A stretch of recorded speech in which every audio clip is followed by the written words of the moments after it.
Psalm 9. I will give thanks to you, Lord, with all my heart. I will tell of all your wonderful deeds. I will be glad and rejoice in you. I will sing the praises of your name, O Most High. My enemies turn back. They stumble and perish before you. For you have upheld my right and my cause, sitting enthroned as the righteous judge. You have rebuked the nations and destroyed the wicked. You have blotted out their name for ever and ever.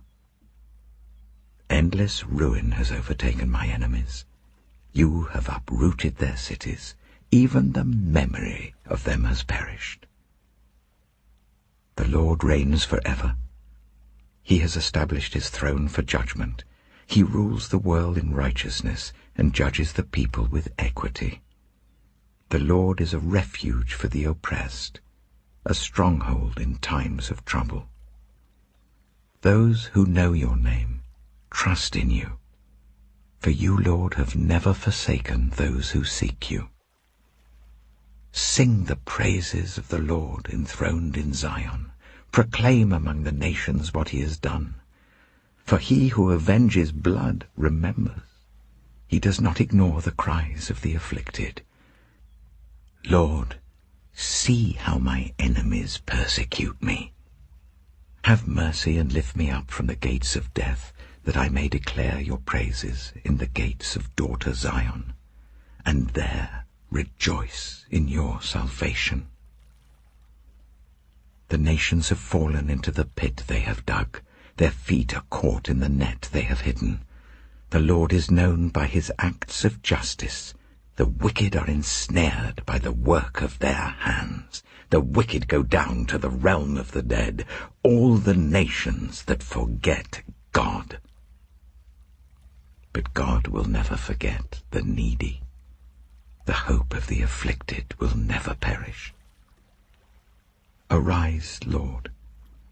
Do not let mortals triumph. Let the nations be judged in your presence. Strike them with terror, Lord. Let the nations know they are only mortal.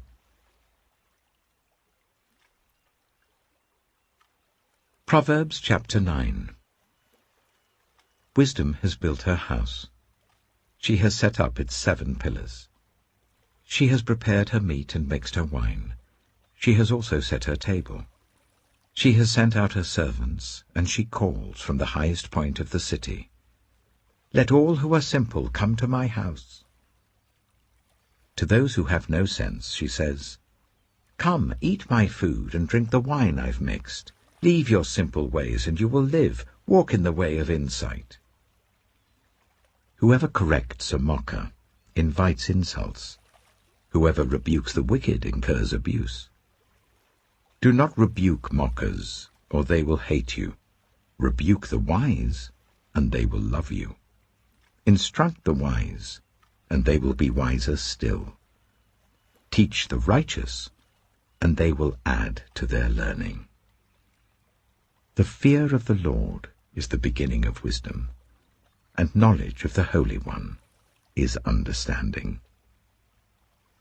For through wisdom your days will be many, and years will be added to your life. If you are wise, your wisdom will reward you. If you are a mocker, you alone will suffer. Folly is an unruly woman. She is simple and knows nothing. She sits at the door of her house, on a seat at the highest point of the city, calling out to those who pass by, who go straight on their way. Let all who are simple come to my house. To those who have no sense, she says, Stolen water is sweet. Food eaten in secret is delicious. But little do they know that the dead are there, that her guests are deep in the realm of the dead.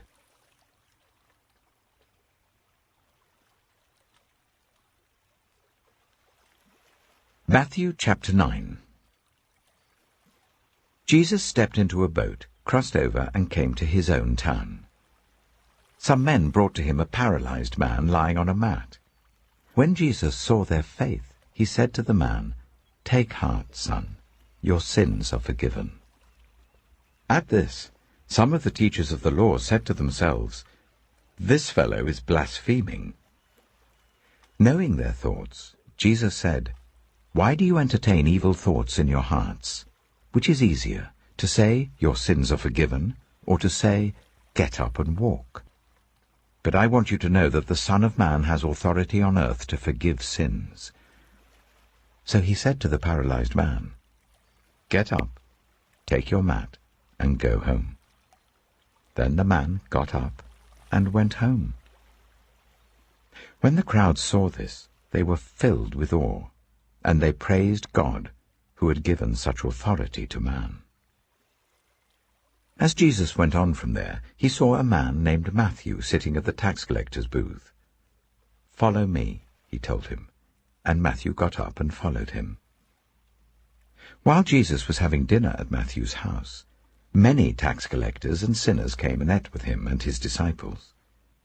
When the Pharisees saw this, they asked his disciples, "Why does your teacher eat with tax collectors and sinners?" On hearing this, Jesus said, "It is not the healthy who need a doctor, but those who are ill. But go and learn what this means. I desire mercy, not sacrifice. For I have not come to call the righteous, but sinners." Then John's disciples came and asked him, "How is it that we and the Pharisees fast often, but your disciples do not fast?" Jesus answered, "How can the guests of the bridegroom mourn while he is with them? The time will come when the bridegroom will be taken from them. Then they will fast. No one sews a patch of unshrunk cloth on an old garment, for the patch will pull away from the garment, making the tear worse. Neither do people pour new wine into old wineskins.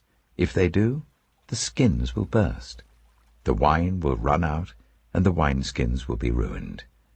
No, they pour new wine into new wineskins, and both are preserved." While he was saying this, a synagogue leader came and knelt before him and said, "My daughter has just died, but come and put your hand on her, and she will live."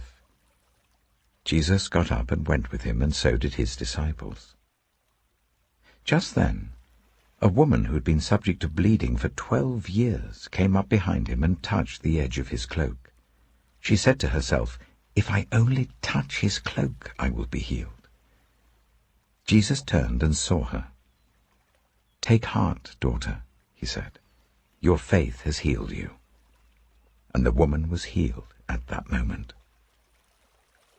When Jesus entered the synagogue leader's house and saw the noisy crowd and the people playing pipes, he said, "Go away. The girl is not dead, but asleep." But they laughed at him.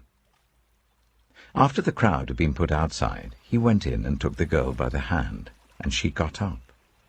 News of this spread through all that region. As Jesus went on from there, 2 blind men followed him, calling out, "Have mercy on us, Son of David." When he had gone indoors, the blind men came to him, and he asked them, "Do you believe I'm able to do this?" "Yes, Lord," they replied. Then he touched their eyes and said, "According to your faith, let it be done to you." And their sight was restored. Jesus warned them sternly, "See that no one knows about this." But they went out and spread the news about him all over that region. While they were going out, a man who was demon-possessed and could not talk was brought to Jesus. And when the demon was driven out, the man who had been mute spoke. The crowd was amazed and said, "Nothing like this has ever been seen in Israel." But the Pharisees said, "It is by the prince of demons that he drives out demons." Jesus went through all the towns and villages, teaching in their synagogues, proclaiming the good news of the kingdom, and healing every disease and illness. When he saw the crowds, he had compassion on them, because they were harassed and helpless, like sheep without a shepherd. Then he said to his disciples, "The harvest is plentiful, but the workers are few. Ask the Lord of the harvest, therefore, to send out workers into his harvest field.